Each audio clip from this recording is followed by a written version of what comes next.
सह वीर्यं करवावहै तेजस्विनावधीतमस्तु मा विद्विषावहै। ओम शांति शांति शांतिः। ओम नमो भगवते वैवस्वताय मृत्यवे ब्रह्म विद्याचार्याय नचिकेतसे च। ये पंक्ति भी हम लोग रोज बोला करेंगे। मैं पीछे प्रवचन में बोल नहीं पाया था। छठा मंत्र हम लोग पढ़ेंगे। अनुपश्य यथा पूर्वे प्रतिपश्य तथा परे सस्यमिव मर्त्य पच्यते सस्यमिव आजायते पुनः। अनुपश्य यथा पूर्वे प्रतिपश्य तथा परे सस्यमिव मर्त्य पच्यते सस्यमिव आजायते पुनः। अगला मंत्र। वैश्वानर प्रविशति अतिथिर्ब्राह्मणो गृहान् तस्यैतां शान्तिं कुर्वन्ति हरवैवस्वतोदकम्। वैश्वानर प्रविशति अतिथिर्ब्राह्मणो गृहान् तस्यैतां शान्तिं कुर्वन्ति हरवैवस्वतोदकम्। जब पिताजी ने क्रुद्ध होकर नचिकेता को मृत्यु के पास जाने का आदेश दिया तो नचिकेता को तो बुरा नहीं लगा, लेकिन पिताजी को बाद में पश्चाताप हो रहा है। कल हमने देखा शोकाविष्टम किम मया उक्तमिति, ये मैंने क्या बोल दिया, ये मैंने क्या कह दिया। ये मेरा एकमात्र पुत्र है, सुशील है, पितृभक्त है, संस्कारी है, उसकी कोई गलती न होने पर भी मैंने क्रोध में आकर उसको ऐसे कठोर वाक्य बोल दिए। अब वो चाहते हैं कि नचिकेता यम के पास न जाए, मतलब उनकी जो वाणी है वो झूठी सिद्ध हो जाए। लेकिन यहां पर कल हमने विस्तार से देखा कि नचिकेता कहता है कि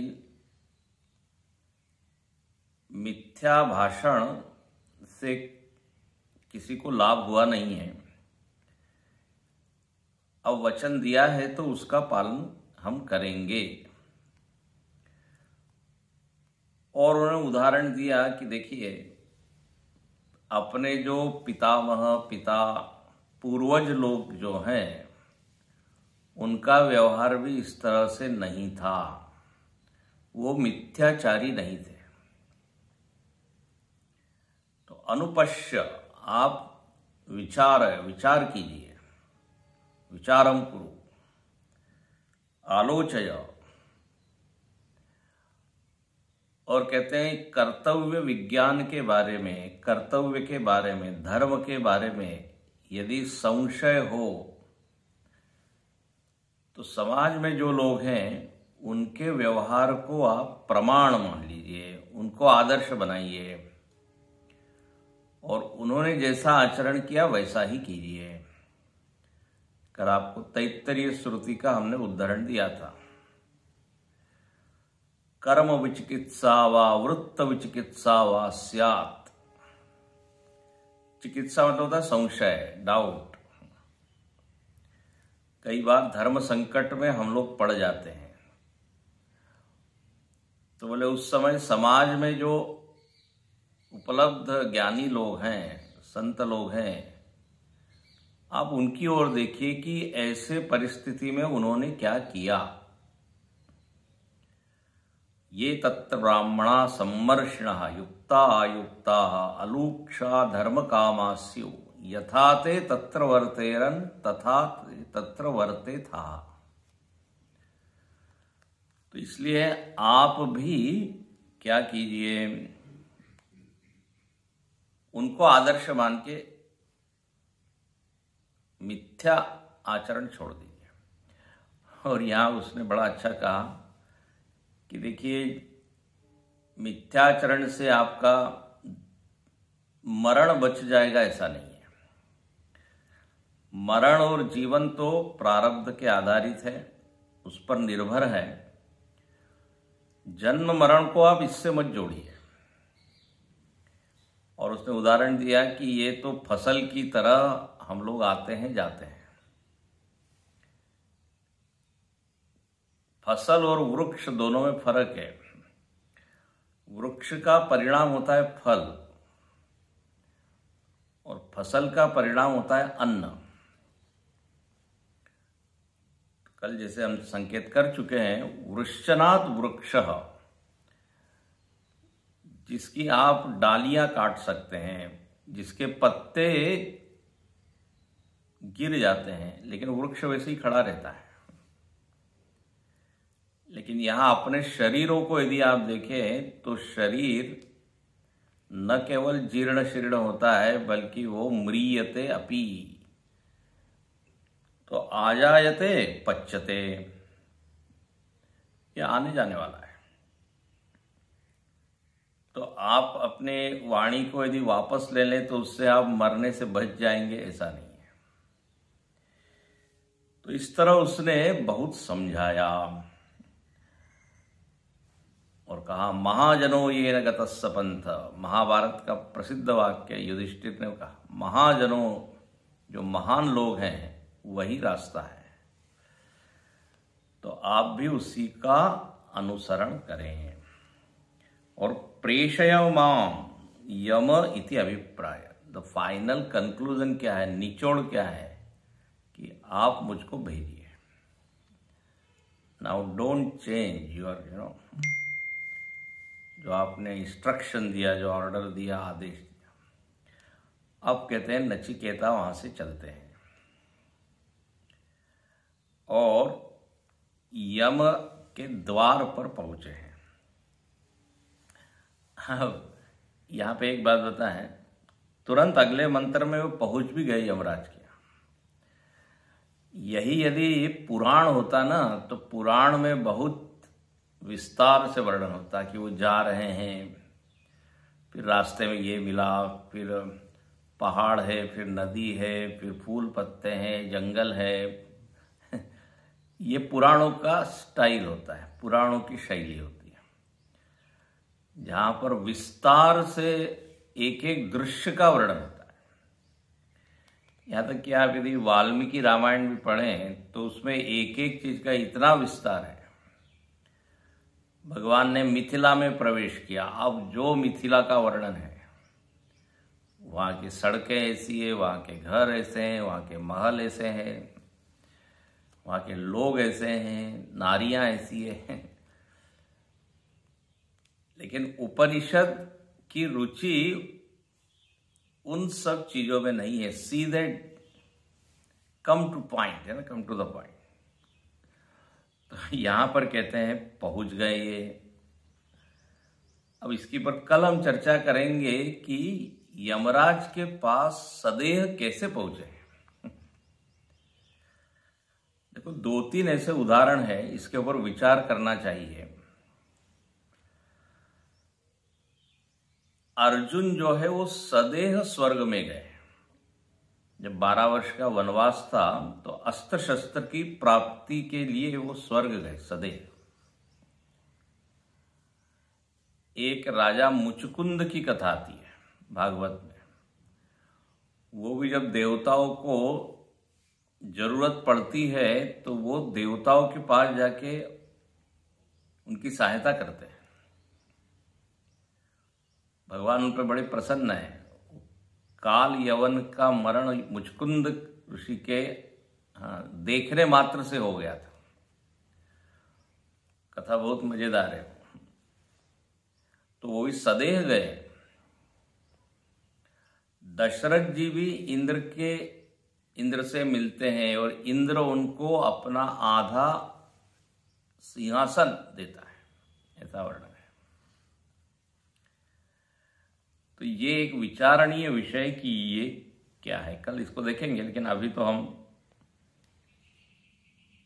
सीधे देखते हैं कि यमराज के पास जाने पर क्या हुआ।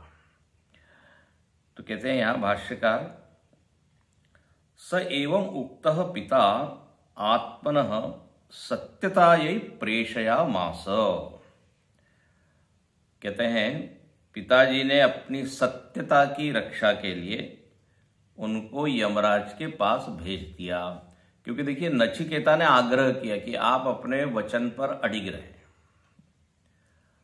हाँ, वास्तव में नचिकेता ने उनको जो है पिताजी को आग्रह करके सत्य का पालन करवाया।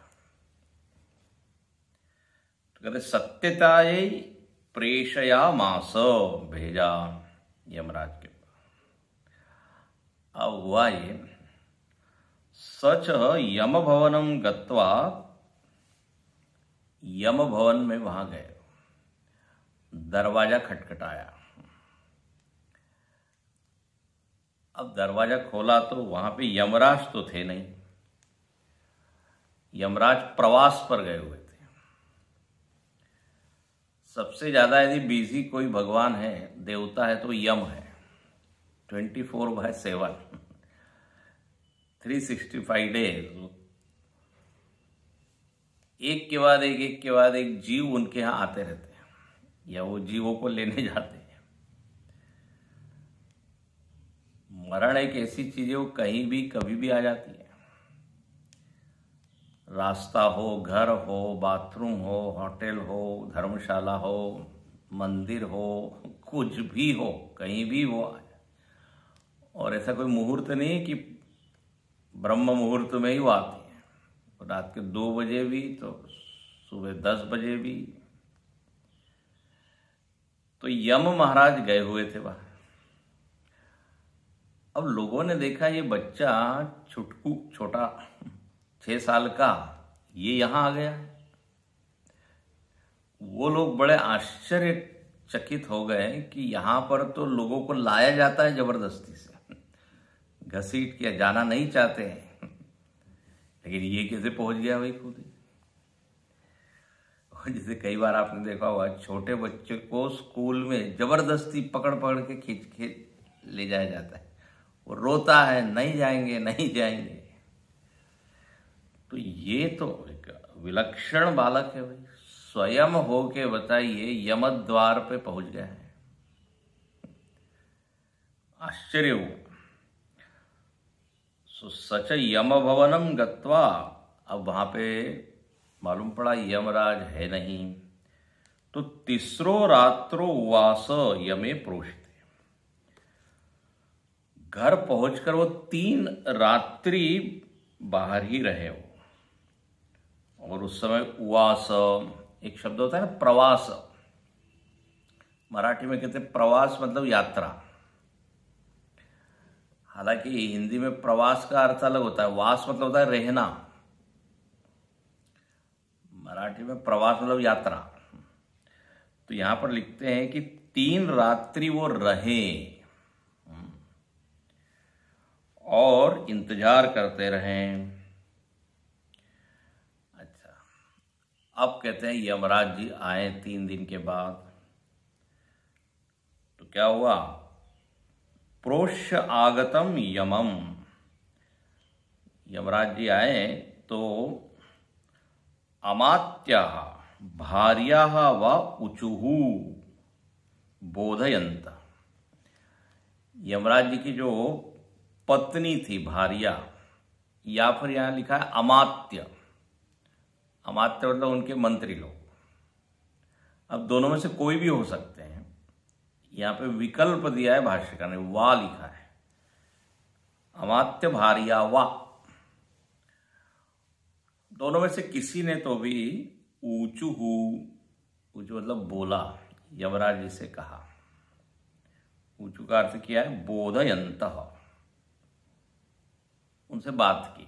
अब देखो ये जो दो वाक्य है ये भाष्यकार ने संगति लगाने के लिए जोड़े हैं, क्योंकि यहां 7वां मंत्र प्रारंभ होता है वैश्वानरः प्रविशति,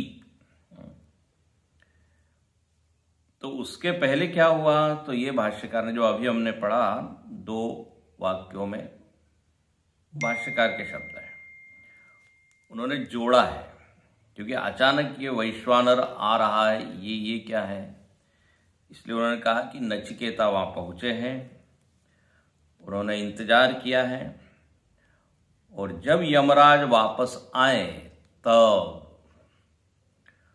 उनकी पत्नी बोलती है या अमात्य, अब उनके मुख से ये वचन निकला है वैश्वानरः प्रविशति। बोले महाराज ये एक अतिथि आया है, अतिथि, और ये अतिथि ब्राह्मण अग्नि का रूप है, इसलिए अग्नि का एक नाम क्या है वैश्वानर।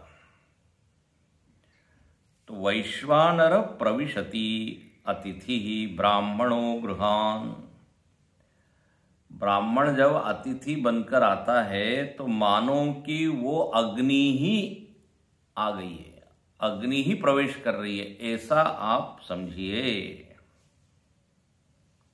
वैश्वानर अग्नि एव साक्षात प्रविशति, भाष्यकार लिखते हैं ब्राह्मण आया है तो मतलब क्या है, साक्षात अग्नि आई है।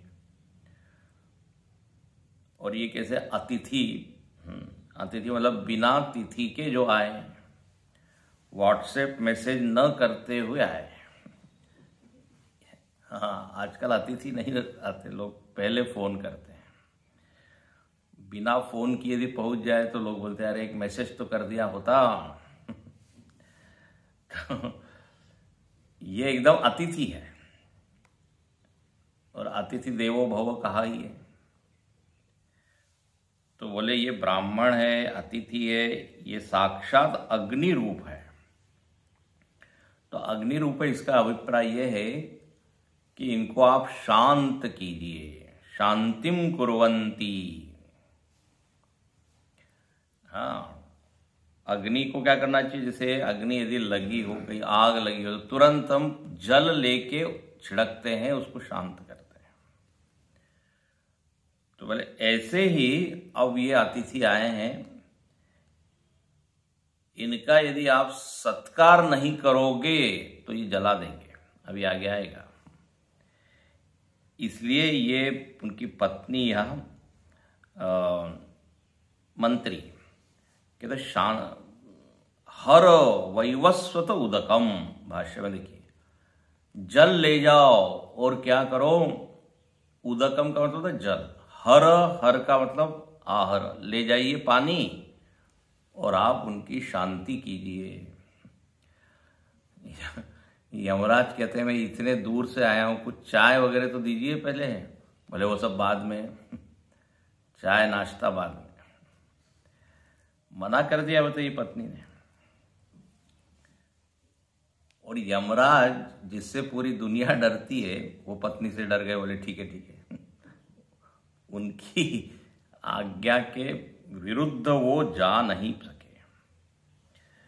तो यहां पर देखिए शांतिम कुर्वन्ति हर वैवस्वत उदकम। अब देखिए यहां पे अभिप्राय जरा समझिए। यहां पर ब्राह्मण को अग्नि का रूप माना गया है।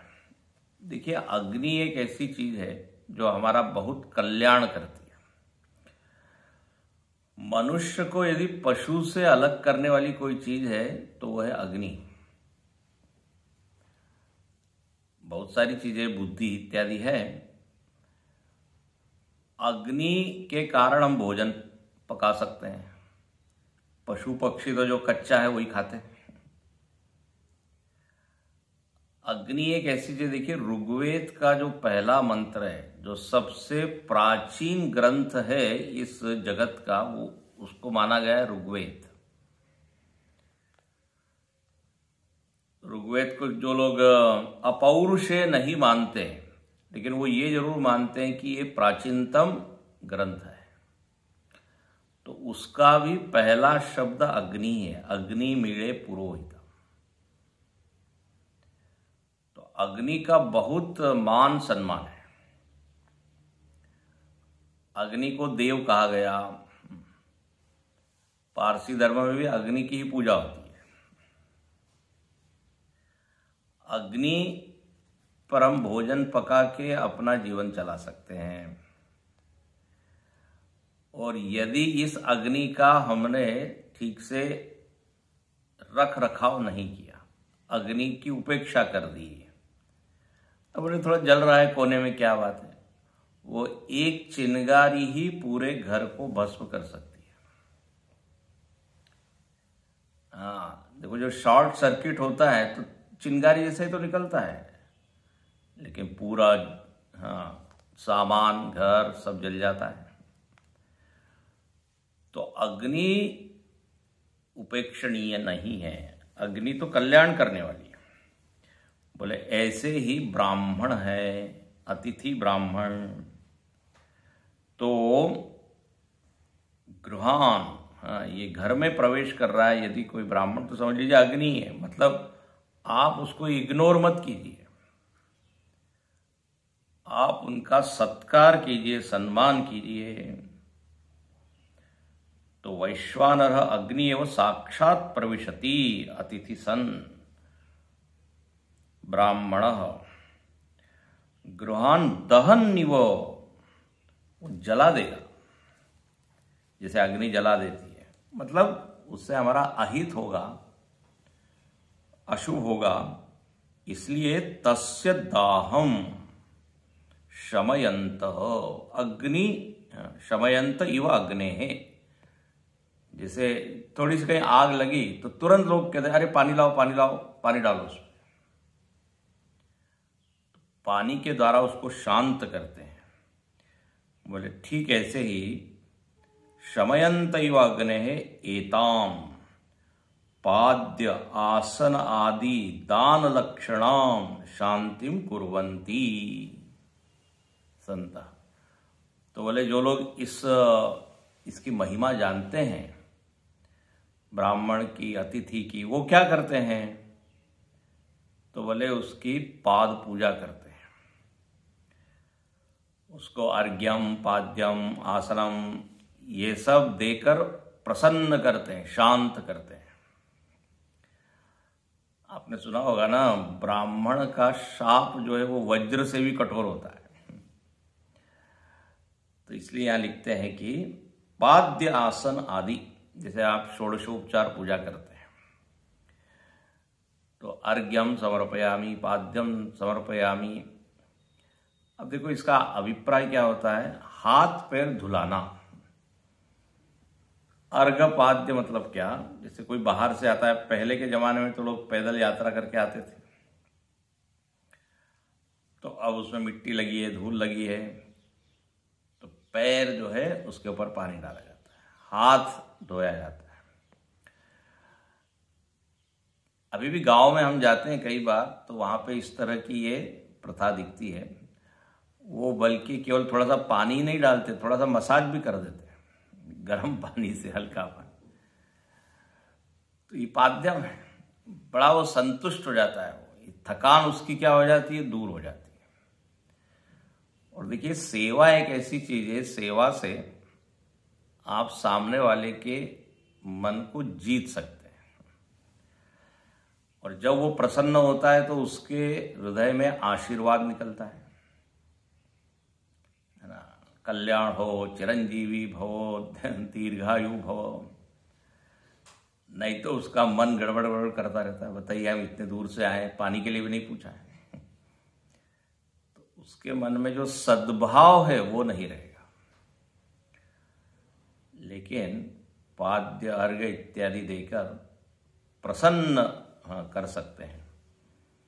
तो यहां पर कहते हैं ऐसा लोग करते हैं तो यमराज जी आप भी कीजिए ऐसा।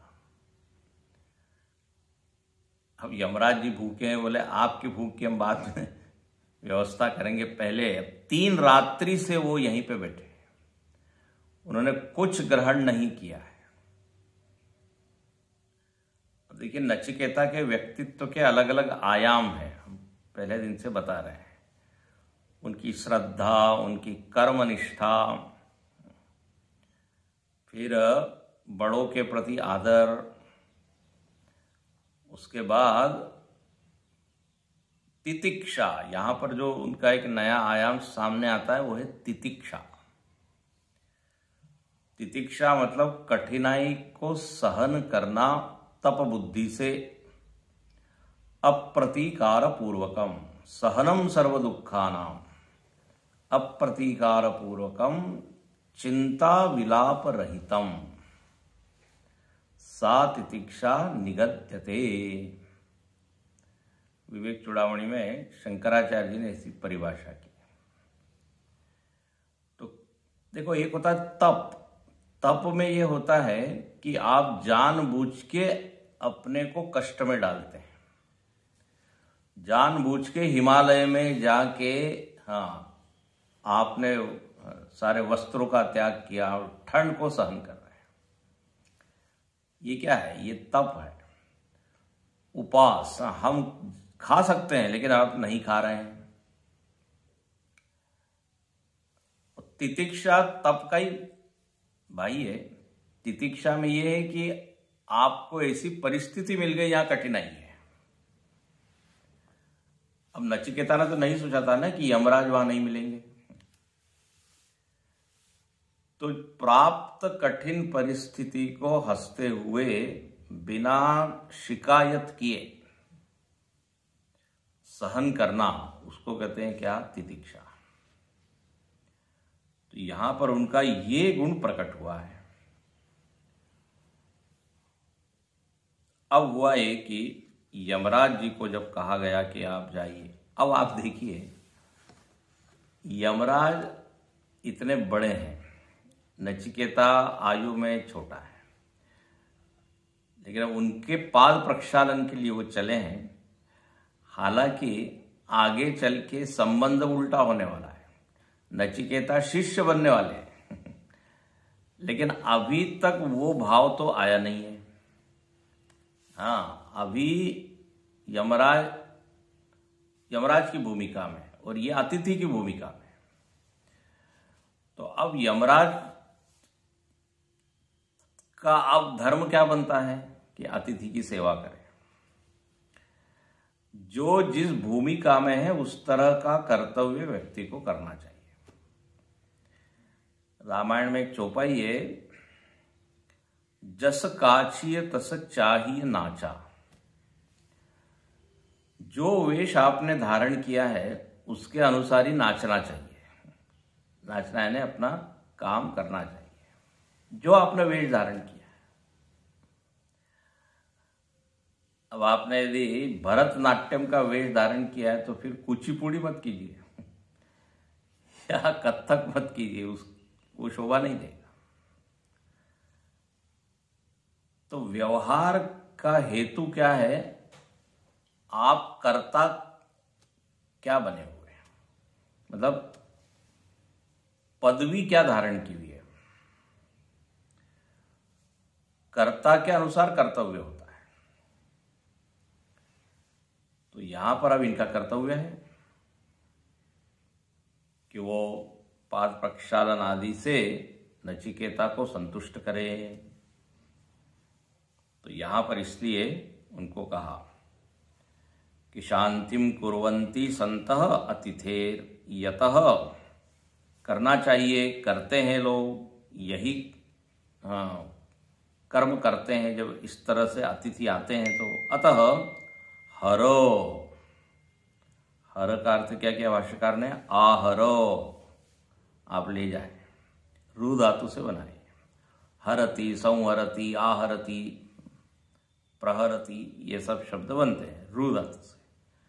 तो आहर, यहाँ हर का अर्थ शंकर जी नहीं है। हाँ, तो हर हर महादेव वो नहीं है यहाँ। आहर, हे वैवस्वत उदकम, इस पानी को वैवस्वत ये यमराज का नाम है, पहले दिन भी आपको बताया था, विवस्वान के पुत्र। ये आप पानी ले जाइए नचिकेत से पाद्यार्थम, नचिकेता की उससे क्या कीजिए, पाद पूजा कीजिए, पाद्यार्थम। और यहाँ पे भाष्यकार इसके ऊपर एक टिप्पणी कर देते हैं, एक वाक्य छोटा सा लिख देते हैं, यतः च अकरणे प्रत्यवाय श्रूयते। यदि आपने ये नहीं किया, अकरणे जो कर्तव्य है, जो करने योग्य है, वो जब हम नहीं करते तो एक दोष आ जाता है, उसका नाम है प्रत्यवाय। गीता में भी शब्द आता है प्रत्यवाय, अकरणे प्रत्यवाय, ऐसी परिभाषा है। जो करने योग्य है वो नहीं किया तो एक गलत फल मिलता है, दुष्परिणाम होता है, दोष आ जाता है, उसको कहते हैं प्रत्यवाय। जो कर्म नित्य करने के होते हैं वो यदि नहीं किए तो प्रत्यवाय। तो यहां पर अब ये बड़ा एक अलग से विषय आगे देखेंगे। एक केवल इतनी टिप्पणी कर दी कि ये आप यदि दोष से बचना चाहते हैं तो आप जरूर इनकी उपेक्षा न करें, बल्कि इनका सम्मान करें। अब इस तरह यहां पर ये आदेश दिया, यमराज को आदेश दिया, आदेश या बोला, संवाद किया, बोले आप ले जाइए। अब अगला मंत्र इसी का थोड़ा विस्तार करता है कि यदि अतिथि का सत्कार न हो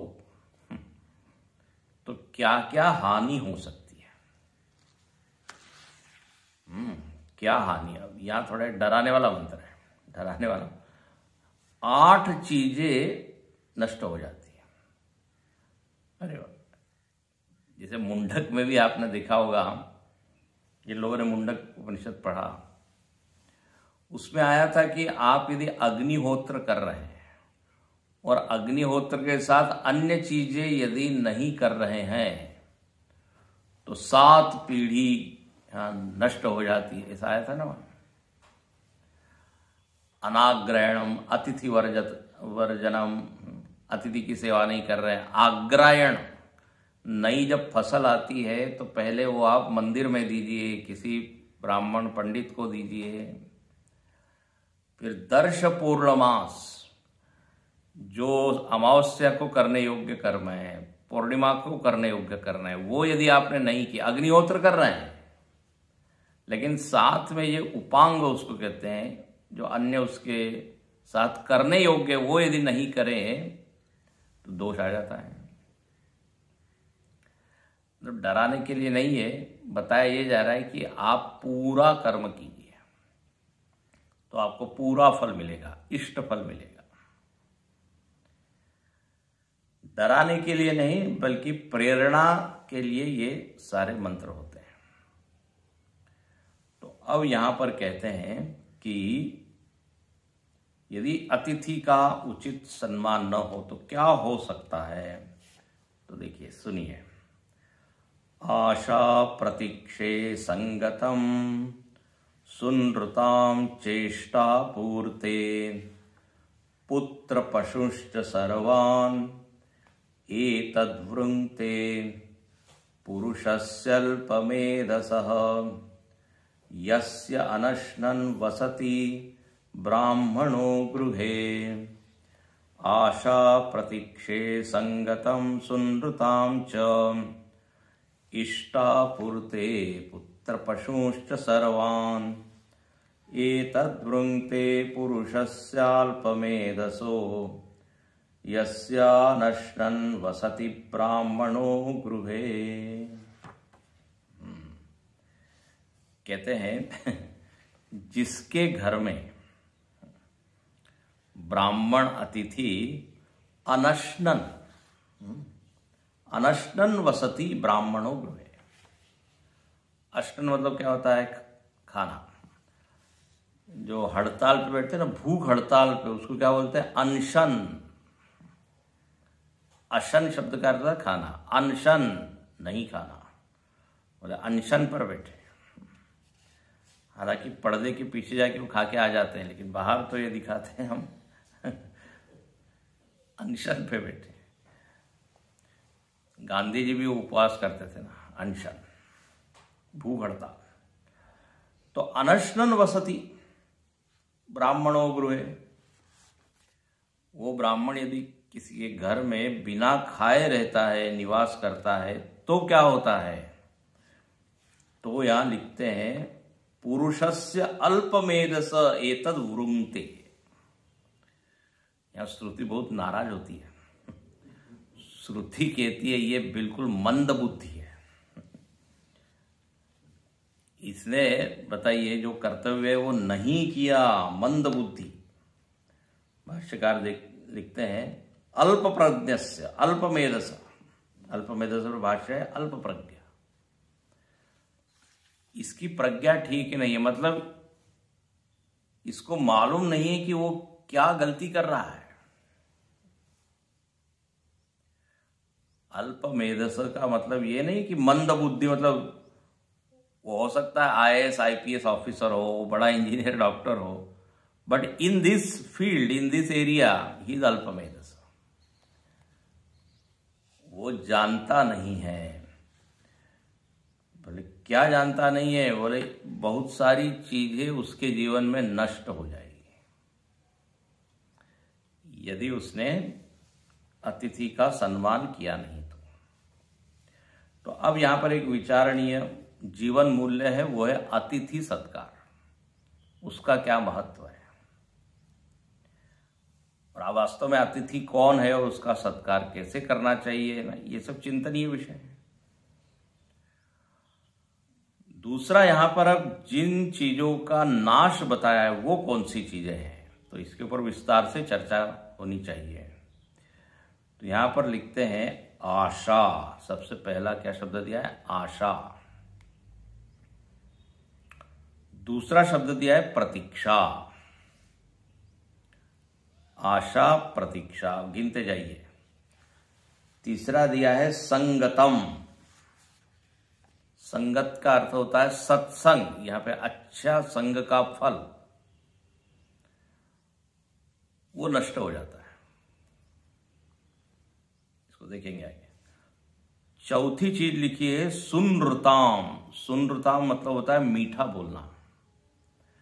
मीठे बोलने से मीठा फल आता है। क्या फल आता है उसकी चर्चा करेंगे। तो बोले मीठा फल जो आएगा वो नष्ट हो जाएगा यदि उसने अतिथि नहीं की, सत्कार नहीं किया तो अच्छे फलों से हम वंचित हो जाएंगे। सत्संग का जो फल बताया है वो फल नहीं मिलेगा। ओह, आशा प्रतीक्षा दोनों का नाश हो जाएगा। चार चीज बता दी। फिर इष्टापूर्त, ये दो प्रकार के कर्म होते हैं, इष्ट और पूर्त। इनसे मिलने वाला जो फल है, ये दोनों कर्म है, इष्ट कर्म पूर्त कर्म, उसका नाश हो जाएगा। तो कितने हो गए? 6 चीजें। आशा, प्रतीक्षा, संगतम, सुनृताम, मधुर भाषण का जो अच्छा फल होता है वो नहीं मिलेगा, और इष्ट और पूर्त, इनका जो अच्छा परिणाम होता है वो नहीं मिलेगा। 6 हो गए। और आगे लिखते पुत्र पशुश्च। पुत्र और पशु, अरे बाप रे, इनका भी नाश हो जाएगा। अच्छा, और तो और, अब इतनी तो 8 चीजें गिना दी और श्रुति का अभी भी मन नहीं भरा और लिख दिया एक शब्द में, अब सर्वान ले, सब का ही नाश है ना। थोड़ा सा डराने वाला, इतना सब हमने कमाया धमाया और सब नष्ट हो जाएगा। सर्व एतद वृंगते पुरुषस्य अल्पमेधस यस्य अनशनन वसति। इसका मतलब श्रुति इसके ऊपर बहुत जोर देती है। और भाष्यकार ने बिल्कुल अंतिम पंक्ति में, कल देखेंगे उसको, उन्होंने लिख दिया कि इस पूरे मंत्र का भाव क्या है, what is the indicative meaning, लक्ष्यार्थ क्या है। तस्माद अनुपेक्षणीय सर्व अवस्थासु अपि अतिथि इत्यर्थ। ये निचोड़ है पूरे मंत्र का कि सारी अवस्थाओं में, मतलब आप जैसे भी हो, अनुपेक्षणीय हो, उसकी उपेक्षा मत कीजिए, उससे भारी नुकसान होने वाला है, ऐसा यहां भाष्यकार का कहना है। अब यहां पर ये जो शब्द है, देखिए बहुत अच्छे शब्द है। 8 चीजें हैं व्यावहारिक धरातल पे, आपको बताएं व्यक्ति इन 8 चीजों को उपलब्ध करता है, ये उसकी उपलब्धियां हैं। पुत्र, पशु, इष्ट, पूर्त। इस जीवन में रहते हुए हम क्या प्राप्त कर सकते हैं, बोले ये चीजें सब प्राप्त कर सकते हैं। अब इसमें थोड़ा और भी विभाजन किया हुआ है, अब सुनिए। आशा मतलब क्या और प्रतीक्षा मतलब क्या। तो आशा और प्रतीक्षा दोनों का संबंध भविष्य से है। इसलिए भाष्यकार लिखते हैं आशा प्रतीक्षे। तो आशाकार के ऊपर भाष्य लिखते हैं अनिर्ज्ञात प्राप्य इष्ट प्रार्थना आशा। भाष्यकार की परिभाषा ऐसी कसी हुई होती है और एक शब्द को ऐसा खोल देते हैं कि एकदम ये एक कला है ना। अब आशा, यदि आपसे पूछा जाए आशा मतलब क्या, आशा मतलब आशा, उसको और क्या खोले, उसका और क्या विस्तार करें। लेकिन देखो भाष्यकार ने क्या लिखा, आशा मतलब अनिर्ज्ञात, अनिर्ज्ञात मतलब अज्ञात, जो आपको मालूम नहीं है लेकिन वो इष्ट है। इष्टार्थ प्रार्थना, इष्ट मतलब अच्छा, शुभ, आनंद देने वाला। तो ऐसी कोई वस्तु, ऐसा कोई व्यक्ति, ऐसी कोई घटना जो कैसी है, आनंद देने वाली है, जिसको प्राप्त करके आपका मन बाग बाग हो जाएगा आनंद से। तो अब वो जो वृत्ति आती है उसको क्या बोलेंगे, आशा। आशा है कि हम परीक्षा में पास हो जाएंगे, हालांकि हमने ठीक से लिखा नहीं है लेकिन नहीं, शायद शिक्षक को दया आ जाए, कृपा कर दे, ग्रेस मार्क ना, ग्रेस मार्क। तो आशा is always what, about that thing which is positive. आशा है हाँ पैसा मिलेगा, मार्केट में लगाया तो है, आशा है शेयर के क्या दाम बढ़ेंगे, होप्स। तो बड़ा अच्छा लिखता है। अनिर्ज्ञात, अभी मालूम नहीं है लेकिन लगता है कि हाँ ठीक होगा, अच्छा होगा तो अनिर्ज्ञात प्राप्य इष्टार्थ प्रार्थना, व्यक्ति चाहता है। देखो प्रार्थना शब्द कई बार आपको बता चुके हैं, अर्थ धातु से प्रार्थना बनता है और अर्थ का अर्थ होता है चाहना। जब आप प्रेयर करते हो, प्रार्थना करते हो, तो क्या करते हो, जो हम चाहते हैं वो भगवान के सामने रखते हैं। सुख संपत्ति घर आवे, कष्ट मिटे तन का, तो ये हमारा इष्ट है, ये हम चाहते हैं। प्रेयर में, प्रार्थना में यही हम करते हैं। तो आशा तो ये हो गई। अब बोले ये आशा पूरी नहीं होगी यदि हमने अतिथि का सत्कार नहीं किया, तो बताइए, है ना थोड़ा गड़बड़। अच्छा, बोले प्रतीक्षा किसको कहते हैं, तो प्रतीक्षा का अर्थ किया निर्ज्ञात प्राप्य अर्थ प्रतीक्षणम, प्रतीक्षा। बहुत अच्छा। निर्ज्ञात, निर्ज्ञात मतलब हमको ज्ञात है, यहां पे बड़ा अच्छा। निर्ज्ञात का अर्थ अज्ञात नहीं, निर्ज्ञात मतलब ज्ञात। ज्ञात अर्थ को चाहना, मतलब देखो ऐसा है, प्रतीक्षा तो आप क्या करते हैं, इंतजार करते हैं। इंतजार में क्या होता है, आपको मालूम है वो व्यक्ति आ रहा है, ध्यान रखना। आशा में पता नहीं है, लेकिन आप स्टेशन पे जाके क्या करते हैं, प्रतीक्षा करते हैं ना। आपको मालूम है उन्होंने मैसेज दिया है कि हम ट्रेन में इस समय बैठ गए हैं, इस समय ये ट्रेन पहुंचेगी, तो हम इंतजार कर रहे हैं, प्रतीक्षा कर रहे हैं। तो निर्ज्ञात प्राप्य अर्थ प्रतीक्षा। प्रतीक्षा में you are sure that the person is coming, या वो घटना घटेगी, आप उसमें श्योर होते हैं, लेकिन आशा में वो नहीं। अच्छा, ये अब दोनों चीजें क्या है, ये भविष्य से संबंधित है। देखिए, ये ऋषियों का जो चिंतन है ना, अद्भुत है। बिल्कुल इसी कैटेगरी कर बनाते हैं।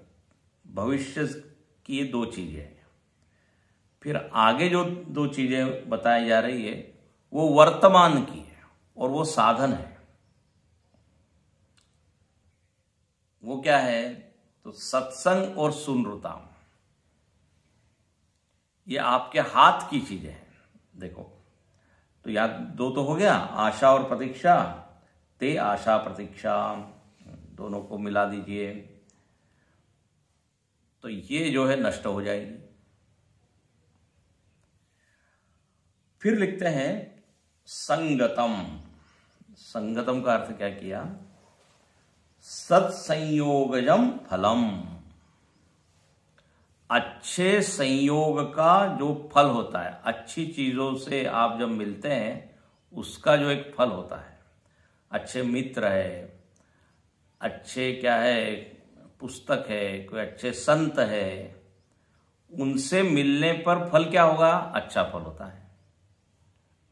देखो, जो संगत शब्द है ना, पंजाबी में संगत को कहते हैं सत्संग, संगत। तो सत्संग का तो हमेशा ही फल मीठा बताया है, तो वो नष्ट हो जाता है। जैसे देखो, दुस्संग का फल यदि अपकीर्ति है, ऐसा लिखता है ना, दुस्संग सर्वथैव त्याज्य। बुरी संगत का फल क्या है, तो बोले आपकी अपकीर्ति होगी, अपयश होगा, आपका नाम बदनाम होगा। तो यदि दुस्संग का फल होता है तो सत्संग का भी फल होता है। और सत्संग मतलब केवल प्रवचन सुनना इतना ही नहीं है, आप अच्छे लोगों के साथ मिल रहे हैं, बैठ रहे हैं, व्यवहार कर रहे हैं। गोस्वामी तुलसीदास जी ने सत्संग के 5 फल बताए। मति कीरति गति भूति भलाई, मति कीरति गति भूति भलाई। अच्छे लोगों का संग करेंगे तो मति मिलेगी, मति। सठ सुधरई सतसंगति पाई, पारस परस कुदात सुहाई। जड़मति हो तो सुजान, सत्संग से पूरी मति बदल जाती है, मति से आपका मत बदल जाता है। बोले हाँ, भगवान के बारे में मेरा मत बहुत गलत था, अब जब भागवत सुना तो अब मत मेरा ठीक हो गया। मत कैसे बदला भाई? बोले मति बदल गई। मति कैसे बदली? तो बोले संग। देखिए, सत्संग के 2 फल होते हैं, बाहर के भी फल होते हैं और भीतर के भी फल होते हैं। आध्यात्मिक फल तो होता ही है, आध्यात्मिक लाभ। मानसिक बौद्धिक स्तर आपका बदल जाता है, विकसित हो जाता है, उन्नत हो जाता है,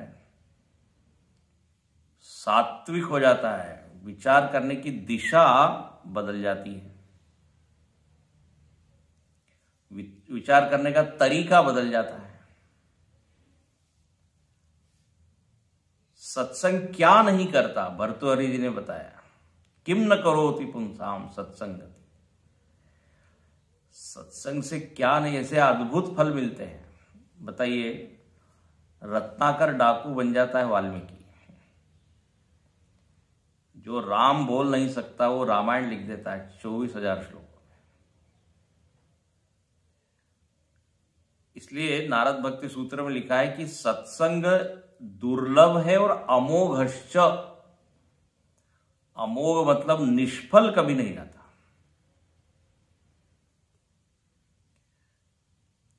तो मति मिलती है, गति सुधर जाती है। देखिए, मति मिली, गति मतलब आपका भविष्य।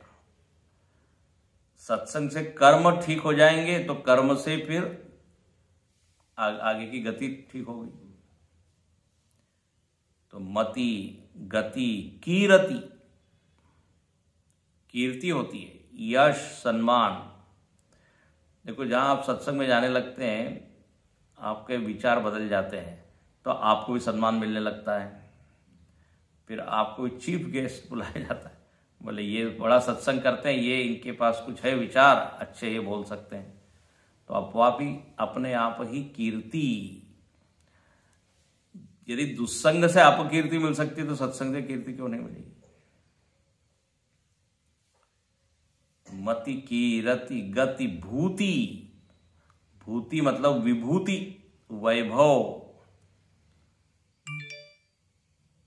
का मतलब है समृद्धि, ये सब भी मिलता है। सम्मान मिलेगा, उसको जो जरूरत है वो उसको मिलेगी। भगवान ही ऐसा कुछ आयोजन कर देते हैं कि भूखा नहीं रह पाता। तो भूति, भलाई, उसकी भलाई होगी, अच्छा ही उसको होगा। तो ये ऐसा बताया है तुलसीदास जी ने। सत्संग की महिमा इतनी लिखी है, पहले संत की महिमा, फिर सत्संग की महिमा। तो बोले वो सत्संयोगजम फलम, वो फिर आप उससे वंचित रह जाएंगे। और अब चौथी बात, वो हम कल करेंगे।